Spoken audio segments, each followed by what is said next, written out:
Hi everyone. So you might have heard that Unity has announced some very unpopular pricing changes. I won't go further into it than that because, quite frankly, not even the Unity people understand exactly how the changes work, and they might be rolling them back. It's all very muddy. But the upshot is basically if you're a small developer but big enough to have financial success, probably Unity is going to charge you about 20 cents per download, which can be huge, especially if you're selling your game for very cheap or free. And it also kind of came out of nowhere, and it's a mess. People don't like it. But we're not working with Unity today. We're working with the Godot engine. What is Godot? It is a free open source engine, which means that any part of the engine you don't like, you can change. You can read the entire source code. They will never charge you for anything you do with the engine. So if I make $1 billion with my game, I do not owe the Godot developers a cent. I don't owe them anything. This is not like Unity, which will charge you a month. Previously, they charged you a monthly fee and and some other things. And Unreal, I believe, takes 5%, which is not huge, but it's something. Godot doesn't take anything. Godot, you'll never owe them anything for your game. Anyway, let's do a quick demo of what it's like to work in 3D in Godot. So let's just call this YouTube demo. That's our project name. Just click create folder. You can always change these later, so don't worry about them. You can choose your version control metadata. I haven't messed with that either. Creating it. And now the initial load is a little bit long. It's a couple seconds. But after that, it's basically instant for almost anything you do in the engine. The one exception here is that just like Unity, Godot can read .blend files, and so if you have a .blend file, let's just file open.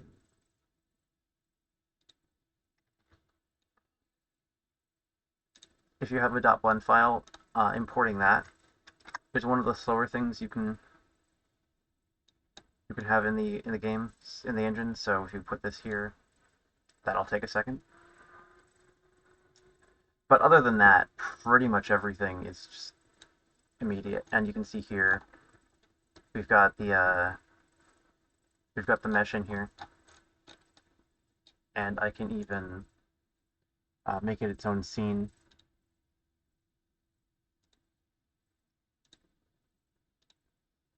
And now we can, for example, mess with this or transform with specific objects. Let's see, which is quite convenient. And this is all based on in Blender.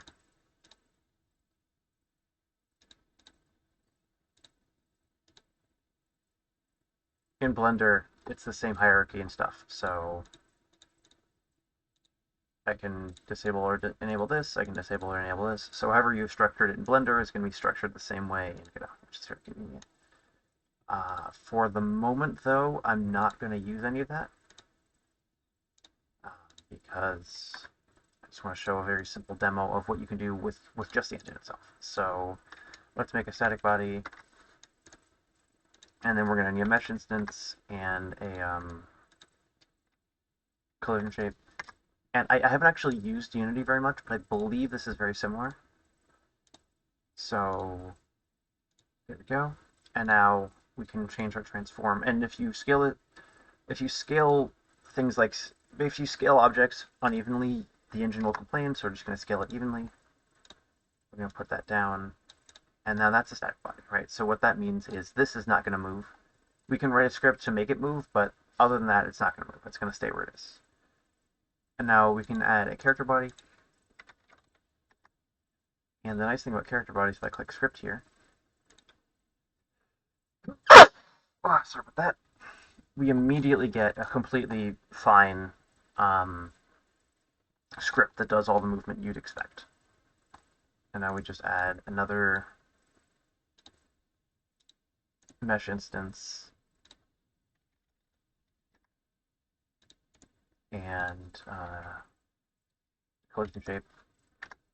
Let's make those boxes as well for simplicity. And And voila. Now all we need to do is add a camera.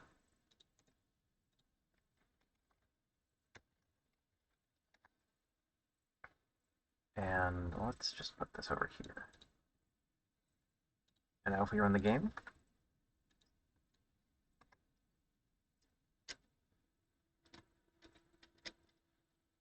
move left, we can move right, we can move forward, we can move back, and we fall forever because I haven't implemented that yet.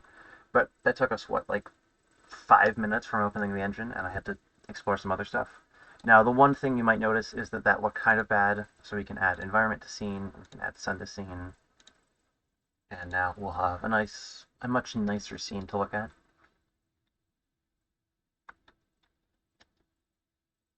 But that's the very basics of working with 3D in Godot, and I quite like it. Now let's quickly mess with the script just to show how that looks.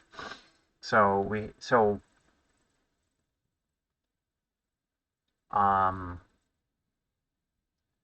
the one thing I usually add, so the two things I usually add to scripts are one,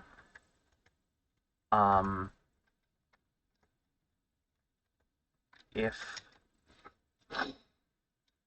input dot is action just pressed UI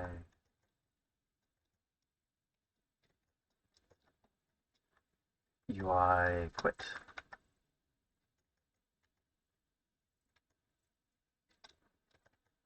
Okay. UI cancel, there we go. Get tree dot quit. And what that does is if I run the game, so Godot comes with a bunch of built-in key maps. You can obviously also add your own. I'll show you how to do that in just a sec. But if I press the escape key here, it closes the program, which is very useful, especially if you're doing a first-person shooter thing, so the mouse is sort of captured by the. Just press escape, it quits. It's very, very easy. And so if we go to project settings, input map, I can add a new action here. Let's call it quit. I can press the escape key. Cool. And now instead of saying UI cancel, I can just say quit. And it will have exactly the same result. I'm pressing escape here. Awesome.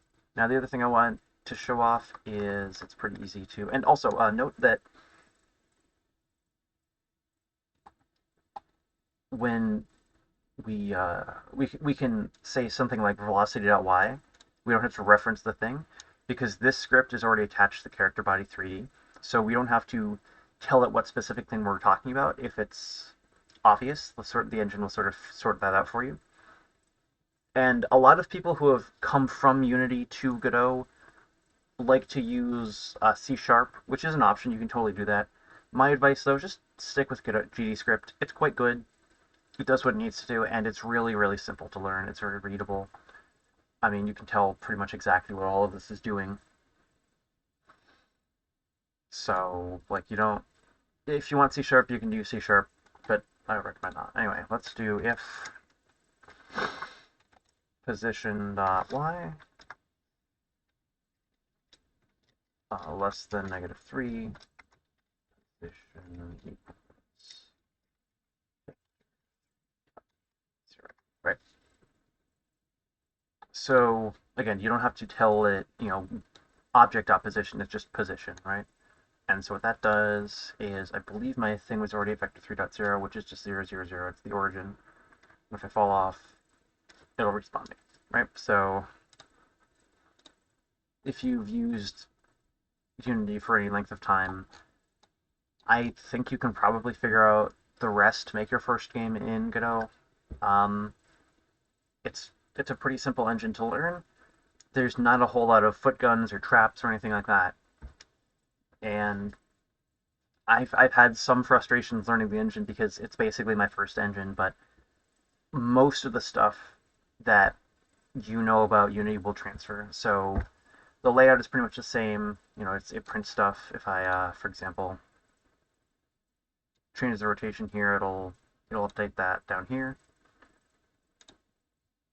The sort of the shape of it is the same, and you can customize this. You can change different viewports,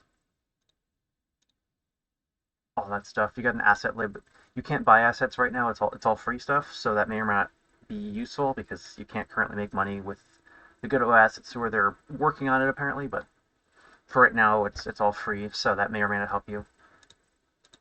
And then yeah, it's also got a whole um, it's got a bunch of useful tools, including a UI thing that I haven't really messed with. Notably though, because so both Godot and Unity are multi-platform in that you can export them to whatever you want. What's really interesting though is that Godot is basically made of itself. So you could make the Godot engine in the Godot engine, right? And because of that, not only can it export to a bunch of platforms, it can also run on a bunch of platforms. So you can run it on Linux, you can run it on, I've seen some people running it on like an Android version or a web version, and it runs much better than Unity in terms of sort of the minimums, right? So you don't need as much horsepower to get the engine working.